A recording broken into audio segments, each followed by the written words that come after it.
To set the scene, over 26,000 people served in Afghanistan on Operation Slipper, and extraordinary things were achieved by many through their service and sacrifice during Australia's longest operation. Last Thursday, the CDF briefed the findings of the ADF Afghanistan inquiry report, which focused on events between 2005 and 2016. As part of the inquiry, 423 witnesses were interviewed. The CDF accepted all the recommendations of the report, and Defence is now developing a comprehensive implementation plan.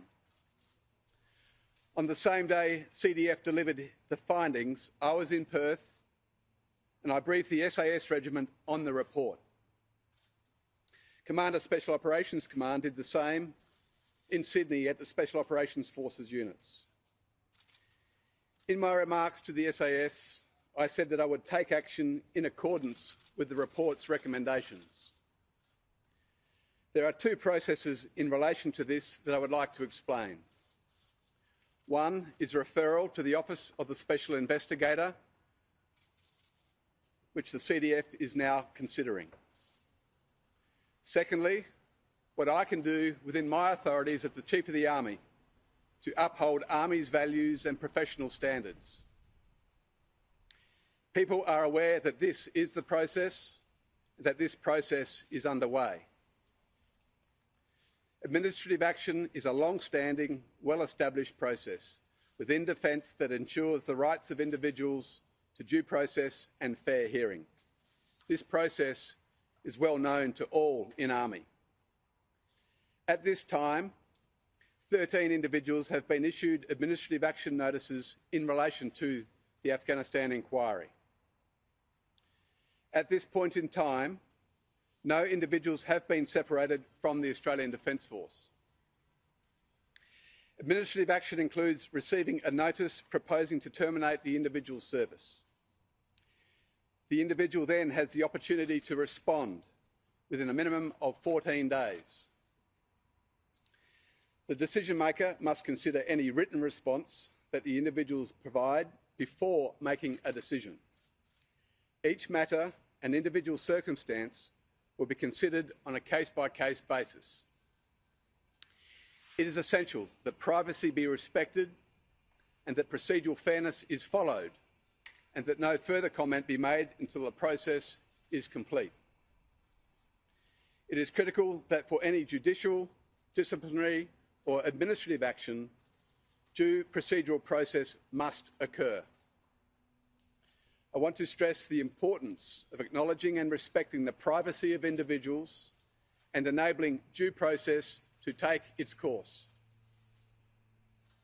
Legal, welfare and command support is provided to anyone who is subject to administrative action.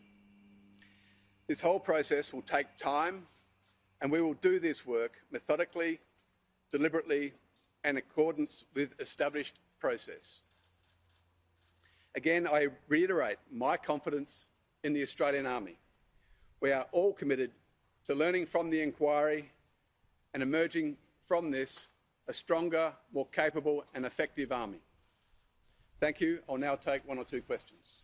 All 13 of the people who've been issued notices have been given those notices for all 13 including proposing to terminate their service.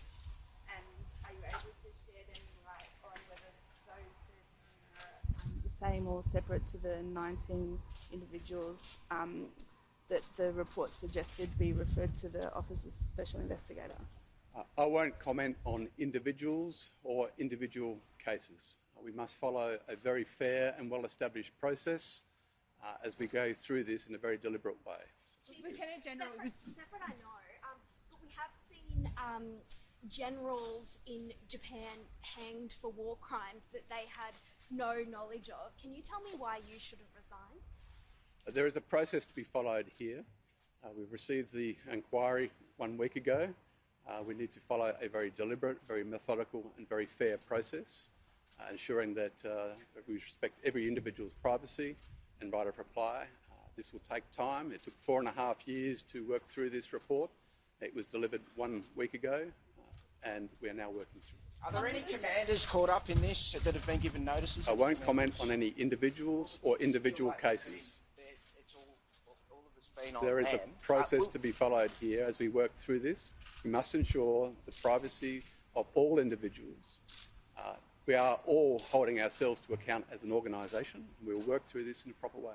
That's why we asked for the report. Lieutenant General, there's been significant backlash to the idea that around 3,000 Special Forces soldiers would have their meritorious unit citations stripped. Do you think it's fair that they all have it removed for the actions? And if that's the case in terms of collective responsibility, shouldn't Angus Campbell's Distinguished Service Cross be removed, given he commanded this operation? I support the logic of the recommendation in the report, which says that if we knew then what we know now, the unit would not have received or been put forward for a meritorious unit citation. There is now a process to be followed as we consider all of those recommendations for individual and collective awards, and we will follow that process in a proper and fair methodology and make sure that everyone's privacy is respected. But is it fair to paint 3,000 men and women who served with the same brush as the 19 who have been singled out? So much good work was done by so many people in Afghanistan, and that is absolutely not forgotten on me or anyone who has served there. We're all committed to making sure that that legacy is understood, is preserved, and we honour the sacrifice of so many, their commitment of so many over a sustained period of time. I acknowledge their service, the support of their families through this process. I acknowledge the fallen and pay my respects absolutely to those families. We will not forget them. We will honour their legacy.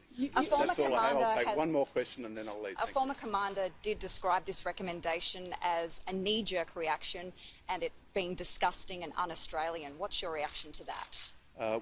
It took 4.5 years to get this report. It's comprehensive. We're working through all of the recommendations in a methodical way. I'm taking action within my authorities as the Chief of Army against some individuals, and that's all I'll say on that. Did you hear They will be maintaining Thank you very this much. place in their current format. They will go ahead with planning their expansion to the rear of the War Memorial, where they will include an enlarged Afghanistan and Iraq displays to commemorate Australia's longest war and the Iraq War. In due process, they will decide how they will include the Brereton report and the official findings from the Prime Minister's Office of Special Investigation Inquiry into Australia's National Archives, and that will be done so as per the legislature of the War Memorial with their board decision, with public opinion, and that decision does not need to be made now. It's so important to realise that we need to remove all of these non-essential decisions and allow this investigation to continue, because the more we are digging up at the moment is the more trauma we are causing those families of those who have already fallen, the more we are not affording the presumption of innocence and allowing the correct processes to abide by those who now need to have their day in court and stand trial, and the more that is being done to set a terrible example for the future generation who we want to come to places like this War Memorial and be inspired by tracing back that legacy of our Anzacs all the way back to all the wars and conflicts Australians have fought in, and to be able to come and commemorate those members of their family who have fallen doing so,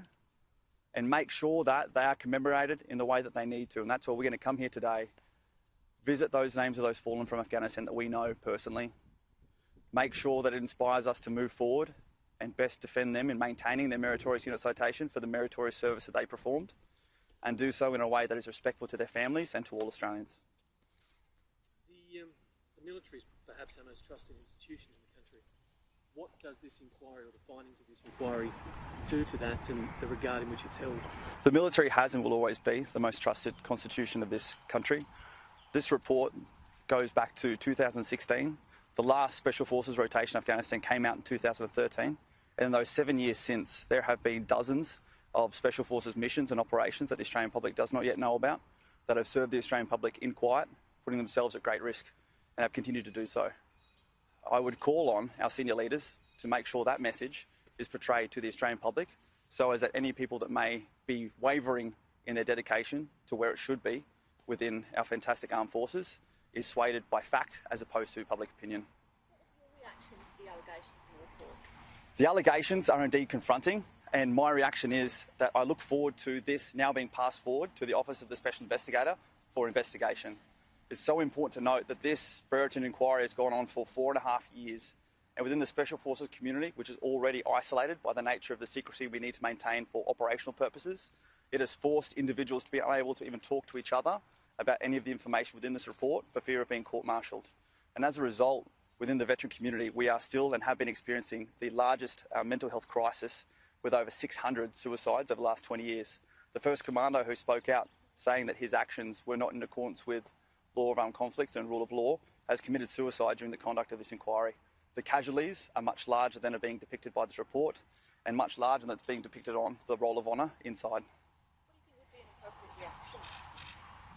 Sorry, an appropriate reaction by... Report, what should be done in response to the allegations of the report? You don't want Yep. notorious citations to be taken away? Yeah, I believe the appropriate reaction should have been for our Prime Minister to acknowledge that the report has been completed and will now be passed over to the Office of Special Investigation, and will now allow our constitutional right, our democratic right, for the presumption of innocence to be afforded to those while criminal investigation occurs.